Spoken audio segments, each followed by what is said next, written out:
15 মিনিটের জন্য কত ঘন্টা আটকানো হতো। আর ওনারা কে? হরিদাস পাল, তাদের জন্য রাস্তা আটকানো হবে?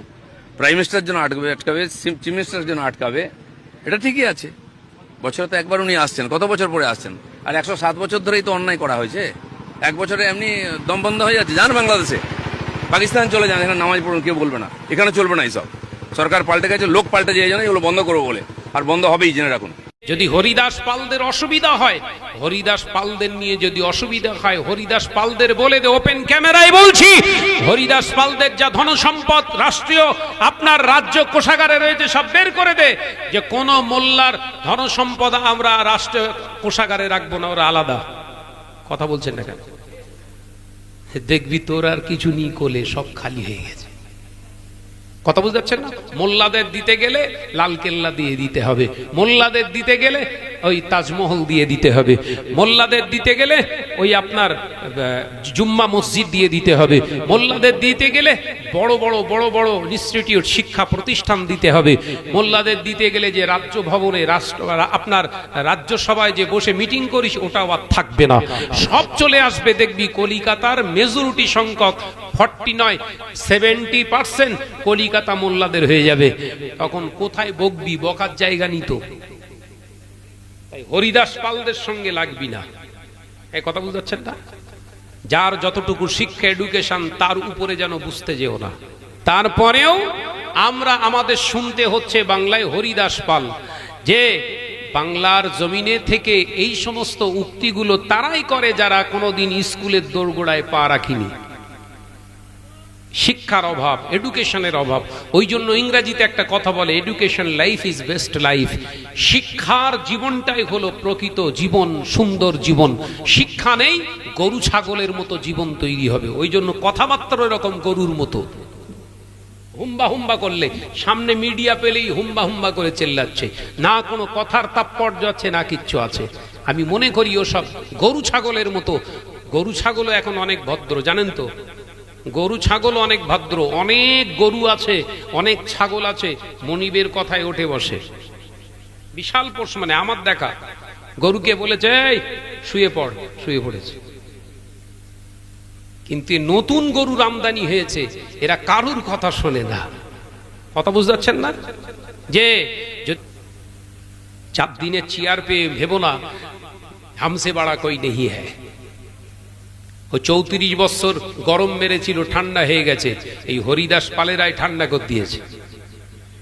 15 বছর ছিল, হরিপাল দাসেরাই কিন্তু ঠান্ডা করে দিয়েছে।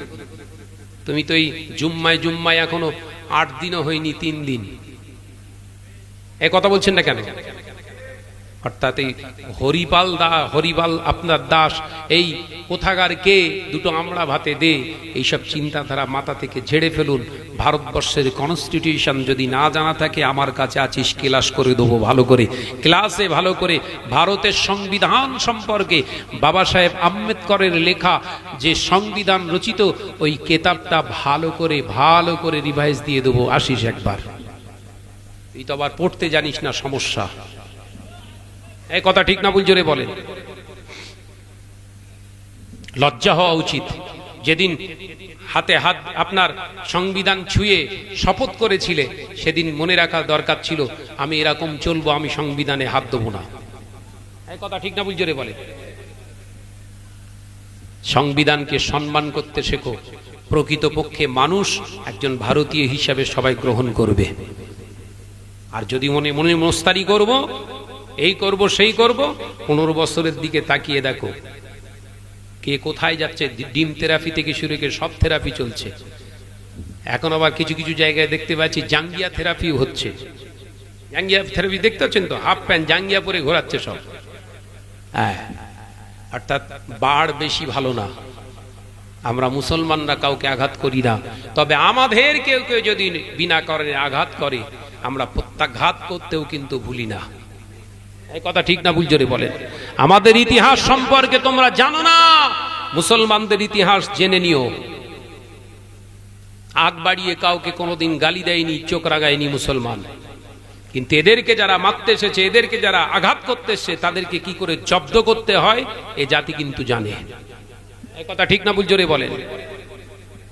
বলে দেবো ভারতীয় রাষ্ট্রকে, যত রাষ্ট্র আছে ভারতীয় রাষ্ট্রের সঙ্গে বলে দেওয়া হবে আপনারা আপনাদের দেশের কোনো তেল গ্যাস কিচ্ছু এদেশে আর দেবেন না। ওই জন্যই এত জুলুম চলছে গোটা বিশ্বে। অথচ এই গোটা পৃথিবীতে আল্লাহ মুসলমানদের আল্লাহ এত ক্যাপাবিলিটি দিয়েছে, এত পাওয়ার ইউনিটি আল্লাহ দিয়েছে, এই মুসলমানকে আল্লাহ পাক গোটা পৃথিবীর হৃৎপিণ্ড বানিয়ে দিয়েছে। একবার জোরে বলুন, একবার জোরে হবে না? যেটাকে আমরা হার্ট বলি, হার্ট। পৃথিবী শ্বাস প্রশ্বাস নিচ্ছে সব মুসলমানদের ওসিলায়। একবার জোরে বলুন, একবার জোরে হবে না? কথাটা বোঝাতে পারলাম না বোধহয়। হ্যাঁ, গোটা পৃথিবীতে মুসলমানদের আল্লাহ এত পাওয়ার ইউনিটি দিয়েছে, এত ইউনিটি আল্লাহ এদেরকে দিয়েছে। এই মুসলমান 57টা বর্তমান দেশ আছে, মোল্লাদের 57টা রাষ্ট্র আছে। এই 57টা মোল্লা যদি এক জায়গায় হয়ে, এতটা এক জায়গায় হয়ে যদি এক হাতের সঙ্গে হাত মিলিয়ে বলে আমরা পৃথিবীর আর কোন দেশের সঙ্গে, রাষ্ট্রের সঙ্গে, কান্ট্রির সঙ্গে আমরা লেনদেন করব না, এই 57টা মুসলমানদের কিচ্ছু যায় আসে না, কোনো ক্ষতি হবে না, কোনো ক্ষতি হবে না। কিন্তু যদি বলে গোটা পৃথিবীর সঙ্গে আমরা যোগাযোগ ব্যবস্থা টোটাল আদান প্রদান বন্ধ করলাম, গোটা পৃথিবী অন্ধকার হয়ে যাবে। তার একটা এক্সাম্পল দেওয়া যায় বর্তমান সিচুয়েশনে, ইরান। একটা মোল্লা শুধু খেপেছে, একটা মোল্লা খেপতেই বল বল বল বল বল, একটা মোল্লা খেপতেই বিশ্বের তাবড় দুটো নেতা মুখ থুবড়ে পড়ে বলছে 14টা শর্ত, এর আগে কোনো চুক্তি হবে না। বড় মোড়ল বলছে তাই হোক। কেন বলেন দিন? টুটি টিপে ধরেছ তো। হরমুজ প্রণালী, হাড়ের 5টা শিরা থাকে জানেন তো? কটা কটা? আর গোটা পৃথিবীর আল্লাহ গোটা পৃথিবীর হার্ট করেছে মুসলমান কান্ট্রিদেরকে, আর এদের সঙ্গে সব লিঙ্ক করে রেখে দিয়েছে। প্রত্যেকটা একটা একটা প্রণালী রেখে দিয়েছে, সাগরের এক একটা প্রণালী করে রেখেছে, আর ওগুলো সব মুসলমানদের হাতে। এ কথা বোঝে না। যত গ্যাস, যত দামি দামি গ্যাস আছে, এই এলপিজি, আপনার এইচপি, এসব গ্যাস তো আছে।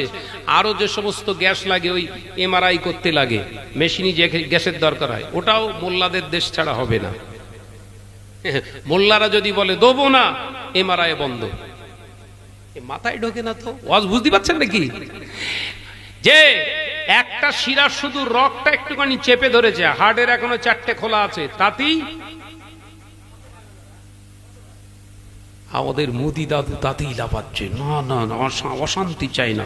কেন এত বোম মারবি বলছিস? মার না, মার, ইরানকে 2-4টে মার। বলছে না, ইরান আমাদের বন্ধু দেশ।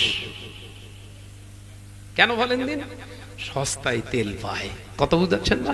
তারপরেও মোল্লাদের শুনতে হয় আমরা নাকি হরিদাস পাল। এই কথা ঠিক না? বুঝজোরে বল না। আমি আলহামদুলিল্লাহ পড়ে কেন পড়লাম? হঠাৎ করে খুশি হয়েছি তো। কিসের জন্য? ভাইজান এসছে বলে। আপনারাও খুশি, কিন্তু খুশি হয়ে যা আলহামদুলিল্লাহ পড়তে হয় আমি প্রথমেই শিখিয়ে দিলাম, তারপরেও স্লিপ খেয়েছি। ওই জন্য গরু খাওয়া বন্ধ করতে হবে। কথা বুঝতে পারছেন না? হ্যাঁ, দরকার আছে। আরে আমাদের কোনো ক্ষতি হবে না। দেখবেন, আমি তো মনে করি গরু খাওয়া যদি বন্ধ হয়, আমার মনে হয় মুসলমানদের ওই হসপিটালে যাওয়া খুব কম হবে। আমি আমার ব্যক্তিগত থেকে বলছি। বড় বড় ডাক্তার, বড় বড় ডাক্তারের পরামর্শ, রেড মিট খাওয়া বন্ধ করুন, রেড মিট খাওয়া বন্ধ করুন, বিশেষ করে বিফ, গরু খাওয়া বন্ধ করতে বলছি। কেন জানেন? কেন জানেন? ডাক্তাররা নিজেরাই স্বীকারোক্তি দিচ্ছে, গরুকে এমন পরিমাণে ভ্যাকসিন দিচ্ছে, এমন এমন ইঞ্জেকশন দিচ্ছে যে ওর গোশত খাবে, অটোমেটিক ওই ভ্যাকসিনের আওতাভুক্ত হয়ে ও রোগে আক্রান্ত হবে। আমরা যদি না খাই মরে যাব নাকি? জোরে বল না রে বাবা। বরঞ্চ আরো সুস্থ রাখবে আল্লাহ। কারণ হাদিস পাকে এসেছে, আল্লাহ রসুল বলেছেন, তোমরা গোশত কম খাবে, দুধ বেশি খাবে, দুধেতে শেফা আর গোশতে বিমার। কার কথা? নবী পাক সাল্লাল্লাহু আলাইহি ওয়াসাল্লাম বলেছেন, গোশত কম খাও, দুধ বেশি খাবেন, আমাদের দরকার নেই, যে তার রেজাল্ট তো পেলেন হাতে হাতে। কুরবানিতে মুসলমানদের ক্ষতি হয়েছে না লাভ হয়েছে? এবার জোরে বল না রে ভাই। ওই লাভটা সব সময়ের জন্য হবে। একটু মাথা ঠান্ডা করে চলে।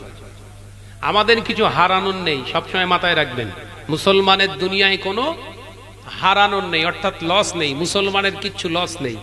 মুসলমান দুনিয়াতেও ফায়দা পাবে, আখেরাতেও ফায়দা পাবে। বলুন সুবহানাল্লাহ। একটা গরু সব অকশানে কিনতো, অকশানে ব্যামো ধরেছিল তো, এইটা যদি না হতো শোধরাতো। এই সব আল্লাহর পক্ষ থেকে হচ্ছে। আমি মনে করি যেটা হচ্ছে সব আল্লাহর পক্ষ থেকেই হচ্ছে। কারণ একটা গরু খুব হায়েস্টলি 40,000 টাকা দাম, সেই গরুটা হাটে অকশানে তুলেছে 1.5 লাখ টাকা। আমি ভুল বলতেছি বোধহয়? তাহলে এই অপচয় থেকে আল্লাহ বাঁচিয়েছে তো? কথা বলে না তো, বাঁচিয়েছে না বাঁচায়নি? আল্লাহ বলছে যা 30,000-এর ভেতরে কমপ্লিট কর, এবছরটা দিয়ে দেখ কিরকম আরাম, আর কষ্টও কম। মাশাআল্লাহ। কত বলছেন এখানে? খাসি দুটো যদি দেন, অত দৌড়দৌড়ি করা লাগবে? এলাকার মানুষদের একটু একটু দিলিয়ে নাও। কথা বলছেন সব চুপ করে, খাওয়া বন্ধ হয়ে যাবে তাই নাকি? হ্যাঁ, যে সব স্বাভাবিক হয়ে যাবে রে বাপ। এগুলো জাস্ট একটুখানি আমার গা ডোলে টেলে দেখছে আমরা কিরকম। কথা বুঝাচ্ছেন? নাড়া দিয়ে দেখছে এখানকার মুসলমান কিরকম। করতে করতেই সব লেনদেন হচ্ছে। এক জায়গায় থাকছি তো আমরা। ও বলছিল কিছু কিছু আমার সনাতনী ভাইরাও, তারাও বলছে যে আজকে আমাদের বোধ শক্তির অভাব, আজকে বোধ শক্তি না থাকার কারণে আজকে আমরা একে অপরের প্রতি হিংস্রতা দেখাচ্ছি, একে অপরের প্রতি বিদ্বেষ পোষণ করছি। মুসলমান বিদ্বেষী করে যারা তুলছে ওদেরকে দাঁড় করিয়ে যদি জিজ্ঞাসা করা হয়, মুসলমানদের এত ঘৃণা করিস, মোল্লাদের যদি তোর এতই ঘৃণা লাগে, তাহলে মোল্লার দেশ থেকে কেন তোরা তেল নিবি? যদি বাস ট্রেনে মুসলমানদের যদি উঠতে তোর ঘৃণা মানে তোর দ্বিধাগ্রস্ত হোস, তাহলে বাস ট্রেনে মুসলমান উঠবে না, মুসলমানে হাঁটা চলাফেরাই করবে, অসুবিধা নেই। মোল্লাদের কিচ্ছু নিবি না, মোল্লারা তোদের কিচ্ছু নেবে না। দেখবি তুই বাড়ি থেকে আর ফাঁকাই বেরোতে পারবি না, কারণ গায়ে যে জামাটা তুই পরিস ওটা মোল্লার হাতে সেলাই হয়। এত সুন্দর কথা বলছিলেন, শিক্ষিত সব মানুষ সব এসেছিল, তাদের সব ছেলেগুলো মানে ভর্তি রয়েছে, তাই এক জায়গায় পড়ে ওই সব হচ্ছে আলোচনা। কথা বুঝাচ্ছেন না? ফ্রি থাকলে আমাকে নিয়ে পড়ে আছে, তারা ঘাঁটছে, আমিও ঘাঁটছি তাদের ভিতরে কি আছে। তো দেখছিলাম তিনি বলছে যে মোল্লা এতই ঘৃণা যদি হয়, মোল্লার যদি তোর এতই ঘৃণা হয়, মোল্লা করে তোর যদি নাক সিটকুতেই অসুবিধা হয়, তোর বাস ট্রেনে যদি অসুবিধা, এক কাজ কর না, বলে দে কোনো মোল্লার ফ্যাক্টরি থেকে আমরা আর কোনো পার্টস কিনবো না, দেখবি তোর ওই গাড়ি আর জীবনে চলবে না। কারণ এমন এমন মোল্লার ফ্যাক্টরি আছে, ইঞ্জিনের সমস্ত যন্ত্রপাতিগুলো, ইঞ্জিনের সমস্ত কলকবজাগুলোর মোল্লার কাছ থেকেই উৎপাদিত হয়। মোল্লা বুঝতে পারছেন না? বেরেনে সুপার ফাস্ট এরা। কথা বুঝতে পারছেন না? মোল্লা মানে বেরেনে সবার থেকে আগে দৌড়ায়, কিন্তু বেরেন আগে দৌড় করায়, কিন্তু এরা নিজেরা দৌড়ায় কম। কথা বুঝতে পারছেন না? যে এরা নিজেরা দৌড়াই কম বলেই তো ওই মোল্লাদের ঘর থেকেই এপিজে আব্দুল কালাম বেরিয়েছে। কথা বুঝাচ্ছেন না? হ্যাঁ, অর্থাৎ আমাদের চিন্তার কোনো কারণ নেই। মুসলমানদের ভারতবর্ষে কোনো লস নেই। আমি আগেও বলেছি, আবারও বলছি, সাবধান হন। কোনো ভীতম্বিত হওয়ার কোনো কারণ নেই। এখানে আমরা জিন্দা থাকলেও আমরা যেরকম, মরে গেলেও আমরা সেরকম। আমাদের কিছু এখানে হারানোর নেই, খোয়ানোর নেই। ওই জন্য মজবুত হন ইমানের জায়গা থেকে। শত্রুতা যদি করতে হয়, হারামের বিরুদ্ধে করুন। হারামের এগেনস্টে আমাদের শত্রুতা তৈরি করতে হবে। কি সেটা? ঘরের মহিলারা বেআব্রু অবস্থায় চলাফেরা করছে, ওগুলো আটকান। ঘরের মেয়েরা সুদের দ্বারস্থ হচ্ছে, ওগুলো আটকান। ঘরের ছেলেরা বেনামাজি হয়ে যাচ্ছে, ছেঁড়া প্যান্ট পরছে, ওগুলো থেকে নিজেদের ছেলেদেরকে আটকান। এগুলো যদি না আটকাতে পারেন, তাহলে ইহুদি নাসারা বেদিন বেঈমানদের মতো কিন্তু আমাদের কৃষ্টি কালচার হয়ে যাবে। আমাদের বেঈমান করা লাগবে না, তাদের কৃষ্টি কালচার আমাদের ভিতরে এসে গেলেই সব